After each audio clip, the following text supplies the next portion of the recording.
Madame, Monsieur, bonsoir et merci de nous rejoindre pour ce point de l'actualité. Cela fait bientôt 100 jours que le peuple palestinien subit les nombreuses agressions génocidaires de l'occupant sioniste. Khan Younes a une fois de plus été ciblé par les frappes de l'occupant ce lundi, des bombardements qui ont fait 35 victimes. Et la ville de Deir el-Balah a elle aussi été prise pour cible par l'occupant sioniste et des dizaines de civils ont là aussi été assassinés, en majorité des femmes et des enfants, ce qui porte le nombre de victimes à Gaza depuis le 7 octobre dernier à 22 835 martyrs et plus de 58 316 blessés. Au moins 249 Palestiniens sont tombés en martyrs au cours des dernières 24 heures, rapportent des sources locales et médicales. Les forces aériennes sionistes ont mené de violentes frappes sur le camp d'El-Marazi et la ville d'Azawaïda, visant des maisons à l'est de Khan Younes, au sud de la bande de Gaza et dans la ville de Deir el-Balah. Sachez également qu'au moins 10 enfants perdent leurs jambes chaque jour dans la bande de Gaza selon l'ONG Save the Children. Selon les derniers chiffres, 1000 enfants ont été amputés d'une ou de deux jambes depuis le 7 octobre, des chiffres documentés par l'Agence des Nations Unies pour l'enfance qui affirme dans le même contexte que la plupart des chirurgies pratiquées sur les enfants à Gaza ont été réalisées sans anesthésie faute d'équipement médical. L'entité sioniste devra répondre de ses crimes devant la Cour internationale de justice de La Haye. L'entité sioniste qui, on le rappelle, est accusée par l'Afrique du Sud de commettre un génocide à Gaza, des crimes contre l'humanité. Une comparution sur laquelle revient justement le Premier ministre palestinien Mohamed Shtayyeh lors d'une réunion de son gouvernement à Ramallah.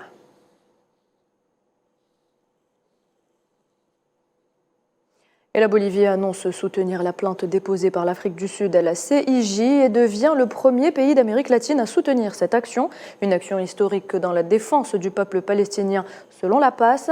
Rappelons que le 17 novembre dernier, la Bolivie, aux côtés de l'Afrique du Sud, du Bangladesh, des Comores et de Djibouti, avait présenté une demande au procureur de la Cour pénale internationale pour enquêter sur la situation en Palestine. Le président algérien Abdelmadjid Tebboune a tenu à présenter ses condoléances au journaliste palestinien de la chaîne Al Jazeera Wael Dahdouh et à sa famille suite au lâche assassinat hier de son fils Hamza Wael Dahdouh par l'occupant sioniste. Des journalistes délibérément ciblés en violation flagrante du droit international humanitaire et du droit à la protection qu'il leur garantit. Le président Tebboune a par ailleurs ajouté dans sa lettre de condoléances que leur mémoire éternelle continuera de hanter la population, l'occupation sioniste comme le témoin du bâillonnement des voix de la liberté et de l'occultation de la réalité des crimes sionistes dans les territoires palestiniens occupés.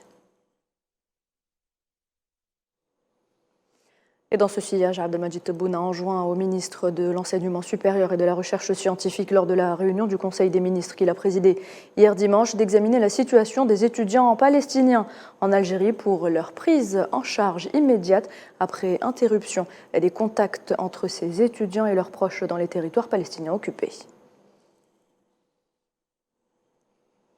De son côté, le président du Conseil de la Nation, Salah Goudjil, a signé au siège de l'ambassade d'Iran à Alger, au nom du président de la République, Abdelmadjid Tebboune, le registre de condoléances suite à l'attentat terroriste perpétré dans la province de Kerman, dans le sud de l'Iran, faisant plusieurs morts parmi les civils sans défense.